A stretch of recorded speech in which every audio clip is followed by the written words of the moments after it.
galerinha do Maior que Zero, tudo bem com vocês? Paulo Mercedes aqui.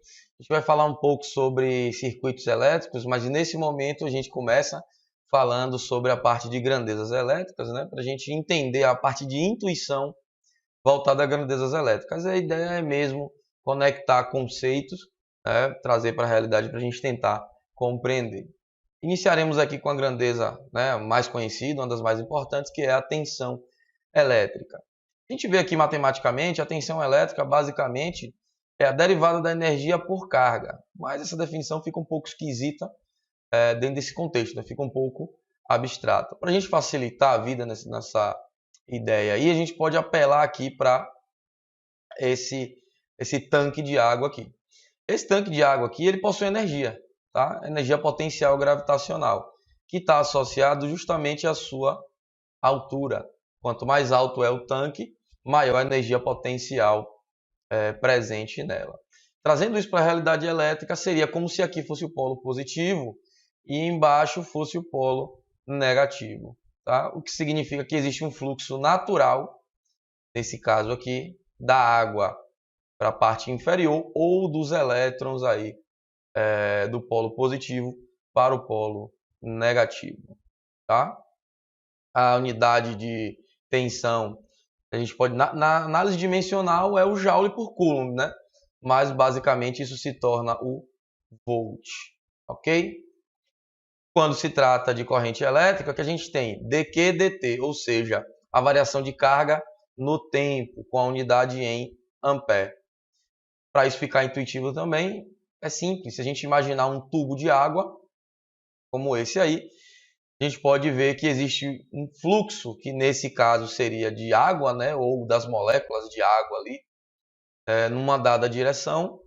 A gente poderia pensar também que são vários elétrons. Um mar de elétrons, na verdade, ou um mar de cargas se deslocando no condutor. Aqui é um tubo de água, mas a gente poderia supor que fosse um condutor e os elétrons estão fluindo através desse condutor. E para facilitar a compreensão, a gente pode analisar aqui o seguinte, ó. Eu crio um marco aqui, nesse caso, na tubulação, ou se a gente pensar que fosse um condutor, que seria essa divisão aqui, onde parece uma moeda deitada aqui, esse cara aqui, esse desenho aqui.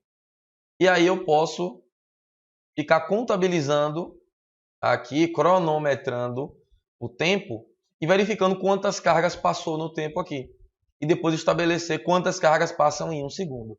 E a essa grandeza eu dou o nome de corrente elétrica medida em amperes, tá?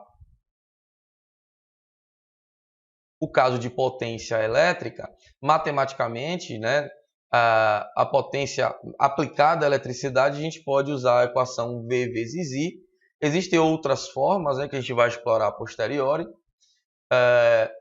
No caso de corrente contínua, a gente tem como unidade aqui o watt, né, que é o V vezes A, tá? Ou seja, tensão vezes corrente. Só que, o que a gente pode explorar aqui no caso de potência elétrica? Para ficar uma coisa mais intuitiva, vamos analisar a potência como um todo, não só aplicada à eletricidade, mas que também se aplica à eletricidade. A ideia seria, então, a gente pensar o seguinte, imagine que a energia é um pacote. Então, se a gente pegar aqui, eu tenho um pacote de energia, tá? Imagine que nesse pacote aqui eu tenha 100 joules de energia, certo? E aí eu vou esvaziar esse pacote, eu vou consumir esse pacote de energia realizando alguma tarefa, realizando algum trabalho. Quanto mais rápido eu esvaziar esse pacote, ou seja, quanto mais rápido eu consumir a energia presente nesse pacote, maior a minha potência. Então, por exemplo, se eu consumir esse pacote em 1 hora, eu tenho uma certa potência. Se eu consumir em 2 horas, eu tenho metade da potência. Em 4 horas, eu tenho 1/4 da potência. Então, onde é que é a minha maior potência? É justamente no cara que mais rápido vai consumir esse pacote de energia. Então, basicamente, a gente pode dizer que potência, generalizando o conceito, potência é a ideia de quão rápido eu consumo a energia, ok? Basicamente é isso. O caso de potência elétrica não é diferente. E tem esse modelo matemático que tem uma dedução que também advém da ideia do consumo de energia, tá? Então, o que a gente tem também aqui é a resistência elétrica. Matematicamente, ela é o V sobre I, né? Isso para circuitos lineares, pois a gente em algum momento pode analisar a diferença. Então, eu tenho aqui tensão dividido por corrente, né? E tenho como unidade de medida o ohm, né? Eu escrevo basicamente assim, OHM, tá? Qual é a ideia intuitiva por trás da resistência? Essa imagem aqui, ela deixa bem clara. A resistência, na verdade, ela cria uma espécie de oposição à passagem da corrente elétrica. Então, a gente tem aqui a tensão tentando empurrar as cargas, que são a corrente elétrica, e a resistência aqui tentando impedir que essa corrente passe, tá? Esse impeditivo pode ser maior ou menor, né? A intensidade ali vai variar. E basicamente o que a resistência faz é transformar a corrente elétrica, né? Transformar a energia elétrica, por assim dizer, em calor. Então, a gente sabe que a energia se conserva e ela muda de forma, né? Nesse caso, eu mudo de energia elétrica para energia térmica, ok? Todos os conceitos que a gente vai estudar nesse curso, pelo menos na parte de corrente contínua, a gente vai estudar pensando aí no regime permanente, tá? Vai existir um momento que a gente vai estudar o momento transiente, mas a gente vai se atentar mais ao regime permanente. Qual seria a diferença básica? Para resumir, se a gente pensar num gráfico x por y aqui, onde eu tenho aqui, por exemplo, o valor da tensão no tempo, quando eu ligo uma fonte de corrente contínua, ela não começa já no valor dela aqui estável. Ela tem um momento de que ela vai crescendo, né? Então, quando a gente liga a fonte, o que ela faz? Ela faz isso aqui. Até se estabilizar no que a gente chama de corrente contínua propriamente dito. Então, o que a gente analisa aqui? A gente pode separar que mais ou menos dessa região aqui até aqui, esse trecho dessa região é o que a gente chama de regime transiente ou regime transitório, tá?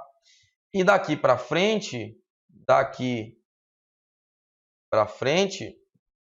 gente tem o que a gente chama de regime permanente, que será inicialmente o nosso objeto de estudo, tá? Os componentes vão variar o seu comportamento em função desses regimes. No momento certo, exploraremos essas ideias. Mas é importante que a gente perceba que nosso estudo inicialmente está focado em regime permanente, tá? Os itens que a gente vai estudar, os principais, né, os mais básicos dele, estão em torno de fonte, tá? Então, aqui é quem fornece a energia elétrica ao circuito. A gente tem resistores, indutores, capacitores. São os principais itens que a gente vai estudar aqui. No momento certo, estudaremos cada um desses individualmente, pois juntaremos tudo nos circuitos e vamos ver como eles se comportam tanto em regime permanente como em regime transitório, tá? Então, por essa aula era isso. Espero que tenham gostado. Até a próxima.